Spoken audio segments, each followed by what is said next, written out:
Olá pessoal, sejam bem-vindos a mais um vídeo. Hoje a gente vai conversar sobre um tema que a gente já falou um pouquinho aqui no canal, mas que vai ser especificamente para crianças. Como será que funciona a audiometria infantil? Vamos descobrir.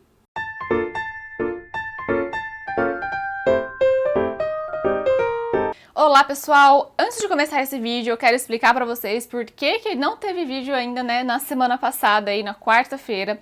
A gente mudou o dia que os vídeos estão saindo, mas infelizmente não teve na semana passada, porque agora eu posso dizer oficialmente para vocês que eu sou uma doutora! Palminhas, palminhas! Uhul! Acabou!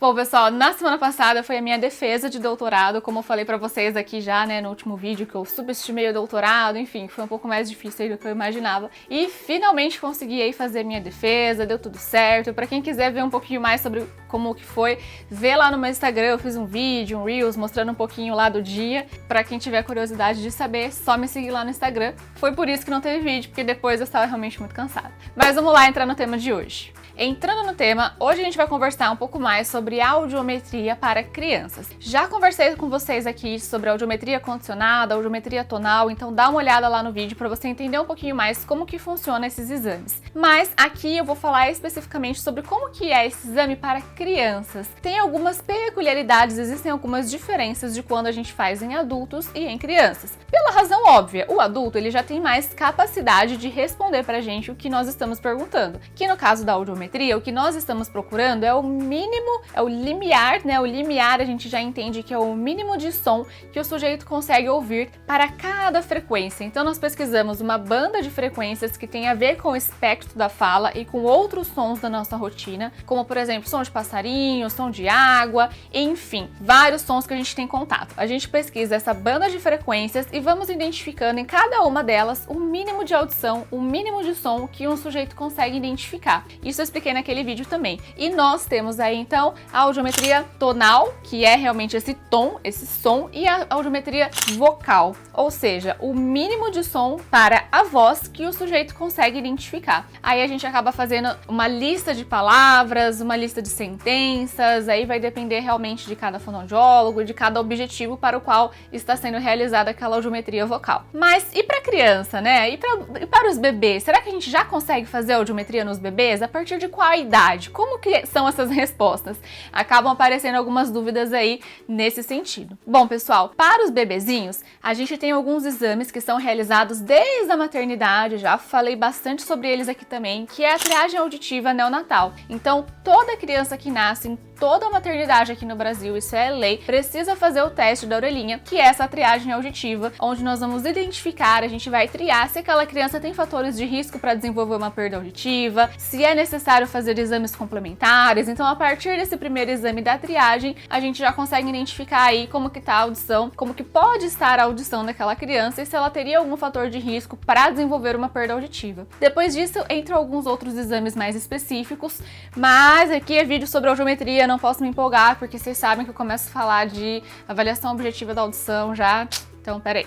O principal que todo mundo quer saber e que todo mundo precisa saber, atenção fonoaudiólogos, terapeutas, pais e mães, a idade que nós podemos começar a fazer audiometria com as crianças é a partir dos 6 meses. Edição, coloca um foco aqui. Isso é um ponto polêmico, pessoal, porque muitas vezes as crianças de 1 ano, 2 anos, 3 anos acabam não fazendo audiometria, porque muitas vezes pode existir algumas questões ali no comportamento, nem sempre a criança fica tão atenta, tem crianças que são mais agitadas, mais irritadas, enfim, mas dá pra fazer a partir dos 6 meses de idade. E por que 6 meses? Porque a partir dos 6 meses a criança já tem o seu desenvolvimento motor um pouco mais acentuado no que diz respeito à sustentação do pescoço. Em geral, a criança vai ficar no colo da mãe. Então, se ela conseguir se apoiar aqui no tronco da mãe e virar a cabeça, já é o suficiente pra gente fazer a audiometria com a criança. Nesse caso, a gente vai utilizar uma técnica que se chama audiometria condicionada. Então, nós vamos condicionar a criança criança para que toda vez que ela escutar um som, ela vai olhar para uma imagem, para um bichinho. Geralmente é uma cabine, eu vou ver se eu acho foto para deixar aqui para vocês, mas é uma cabine luminosa, onde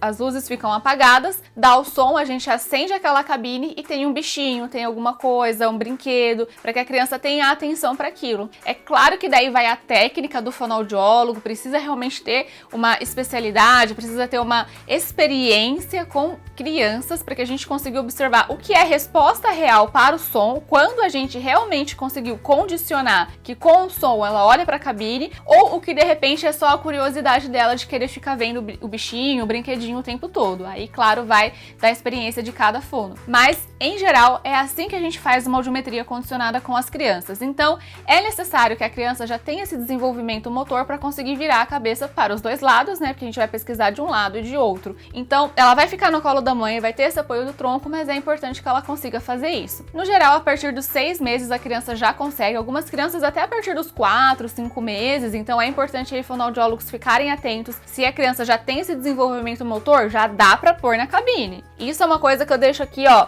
um reforço para os fonoaudiólogos, para os otorrinos também, para os médicos em geral. Dá para fazer audiometria com bebês a partir desse reforço visual, a partir desse condicionamento.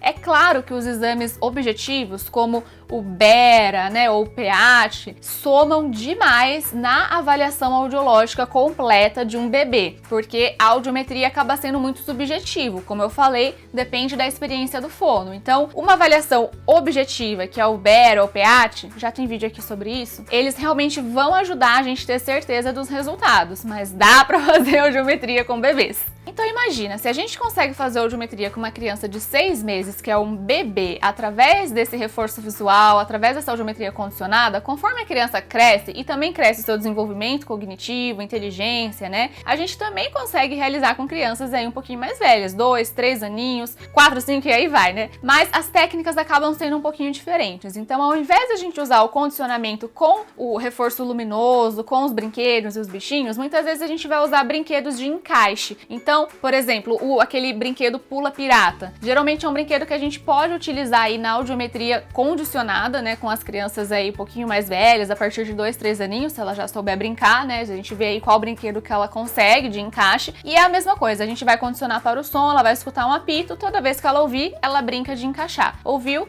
Brinca de encaixar. De novo, conta muito com a experiência do fonoaudiólogo para identificar quando ela quer só brincar e quando ela realmente escutou. A gente tem aí algumas técnicas para quantas vezes, por exemplo, a gente faz para perceber que ela condicionou ou não. Mas aí alguns fonoaudiólogos podem falar pra mim: ah, doutora Letícia, agora sim. Você tá falando aqui sobre fazer em bebês, sobre fazer em crianças, mas é porque você faz com dupla, é porque você tem uma equipe. Não, gente, confesso pra vocês, já fiz audiometria com bebê e com criança sozinha. De novo, dá pra fazer. É mais difícil, demora mais tempo, nem sempre na realidade de clínica particular ou de sistema SUS, que a gente tem um paciente atrás do outro, é super possível? Precisa ter retorno? Sim. Sim para tudo isso. Porém, dá para fazer. A gente tem que pensar no melhor para o diagnóstico daquela criança. Se você tiver disponível, se for possível, você fazer com uma outra fonoaudióloga dentro da cabine para te ajudar, para ajudar a criança a brincar, melhor ainda. Em muitos casos, é recomendado até, se você estiver começando aí na área de audiologia, que você, né, realmente tem alguém ali para te mostrar, tipo, ó, eu acho que não condicionou ainda, faz assim, faz assado. Foi como eu aprendi no caso na residência, mas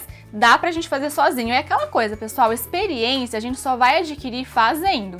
No caso da audiometria vocal com a voz, a técnica acaba sendo a mesma. A gente vai fazer também com esse reforço visual, né, condicionando a criança a procurar o bichinho, o reforço luminoso, ou condicionando a brincar com esse brinquedo de encaixe. Porém, aí no caso da voz, a gente vai identificar o mínimo que a criança escuta a sua voz, então a gente pode fazer o que nós chamamos de sons do Ling, que é A, I, U, S, Sh. Então, esses sons, e a gente vê o mínimo que a criança consegue ouvir de cada um desses sons. Esses sons do Ling eu vou deixar para falar um pouco mais sobre eles em outro vídeo, mas são eles que geralmente a gente faz aí na audiometria vocal com as crianças, ou a gente coloca umas figuras na frente da criança, por exemplo, de um pé, de um sapato, de um jacaré, enfim, a gente vai pegando ali algumas palavras monossílabas, dissílabas, polissílabas e vamos vendo ali com a criança. A gente fala e ela aponta pra gente o que ela escutou até o mais baixinho e vamos deixando mais difícil. deixando, por exemplo, somente monossílabas e vamos vendo aí essa porcentagem de acertos, se é compatível com a dimetria tonal, que é o do tom que a gente pesquisou com o condicionamento, né, do reforço visual ou do encaixe. Bom, pessoal, esse foi o vídeo de hoje. Eu quis explicar para vocês um pouquinho melhor como que funciona a audiometria, tanto para os fonoaudiólogos ficarem atentos em realmente fazer audiometria nessa população. Eu sei que é difícil, eu sei que tem crianças que de repente não colaboram em relação ao comportamento, ou mesmo em relação a algum atraso aí no desenvolvimento cognitivo, motor, enfim, é claro que nesses casos vai ser um pouco mais difícil, a gente tem que, né, acabar fazendo mais os testes objetivos, mas pessoal, dá para tentar, a gente tem que tentar. Nós temos que lembrar que o padrão ouro da avaliação audiológica infantil é a audiometria, são os testes comportamentais, ou seja, o que depende do comportamento da criança. O BERA ajuda? Claro que ajuda. A audiologia, né, ela funciona com base no princípio cross-check, ou seja, um exame verificando se o outro realmente é compatível. Mas, pessoal, o comportamento da criança é soberano. A gente tem que identificar como que a criança se comporta frente aos sons, frente à voz. E você, papai, mamãe, responsável por uma criança que está indo fazer essa audiometria, o que você pode fazer para ajudar essa criança a ir se preparando é brincar com esses brinquedos de encaixe, é ir fazendo essas pausas com ela. Então, ó, na hora que eu falar já, a gente encaixa, então dá para ir pensando em algumas brincadeiras para ela ir realmente já entendendo como funciona essa dinâmica. Outra coisa, acabei esquecendo de falar, mas não vou esquecer, fica aqui a dica. Os fones de ouvido. Algumas crianças têm um pouco de sensibilidade na hora de colocar os fones, então é uma coisa que você já pode fazer no carinho, tentando colocar alguns fones, porque a gente vai precisar colocar alguns fones ou aqui por fora ou dentro da orelha. É bom já ir dessensibilizando. Espero que vocês tenham gostado desse vídeo, que tanto os pais quanto os fonoaudiólogos tenham entendido essas dicas. Se vocês tiverem mais dúvidas, se vocês quiserem um outro vídeo mais específico, voltado para algum tema, só deixar aqui para mim nos comentários. Espero ver vocês aqui da próxima, hein? Já se inscreve e deixa o like. Até breve!